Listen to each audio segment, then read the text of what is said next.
Վահագն Ալեքսանյան։ Ի պատասխան ձեր նամակի ցանկանում եմ տեղեկացնել, որ չեմ պատրաստվում միանալ ձեր նախաձեռնությանը,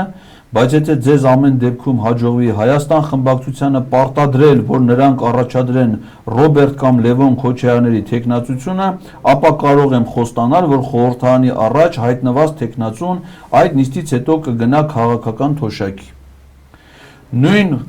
Նույնը խոստանում եմ նաև այն պարագայում, եթե Հայաստան խմբակցությունը հաջողվի պատիվ ունեմին պարտադրել, որ վերջիններս առաջադրեն Սերժ Սարգսյանի թեկնածությունը։ Թույլ տվեք նաև ասել, որ գնահատում եմ ձեր համառությունը, շատ դժվար է ընդդիմադիր գործունեությամբ զբաղվել, երբ ընդդիմության առաջնորդներ Ռոբերտ Քոչարյանը եւ Սերժ Սարգսյանը ուղղակի սարսափում են ազգային ժողովի առաջ որպես վարչապետի թեկնածու կանգնելու մտքից անգամ։ Վահագն Ալեքսանյան, ազգային ժողովի պատգամավոր։ Հիմա ես պիտի իրան պատասխանեմ եւ հանդիպման հրավիրեմ, ասեմ, բալա ջան, լավ մամայի, լավ բալա,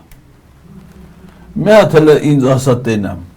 այդ նամակի մեջ, որ գրել ես Ռոբերտ Քոչարյան կամ Լևոն Քոչարյան, ես այդ նամակի մեջ Ռոբերտ Քոչարյանի, Լևոն Քոչարյանի, Սերժ Սարգսյանի անուն տվել եմ, դու ասեն, քեզ ասել եմ դու որպես պատգամավոր, պիտի վերահսկես կառավարության գործունեությունը, տենաս ծրագրի շեղումը, ինքդ նախաձեռնես անվստահության գործընթաց։ Ես որտե եմ քեզ ասել Լևոն Քոչարյան, Ռոբերտ Քոչարյան, դու ասենք այդ որ գնում ես, որտեղից ես վերցնում, կամ ասում ես Հայաստան խմբակցությանը ո՞ց կարելի է պատգամավորին, խմբակցությանը, դու մտածում ես, որ մենք քեզ պիտի պարտադրենք, ասենք հիմա մտածում ես, որ զոռը պիտի բերենք տրոսիկը ակցնենք,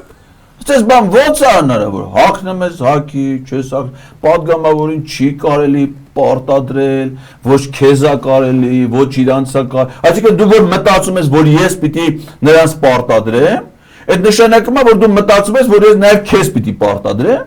բայց պարտադրելով չի կարելի, կարող է քեզ հիմա պարտադրում են,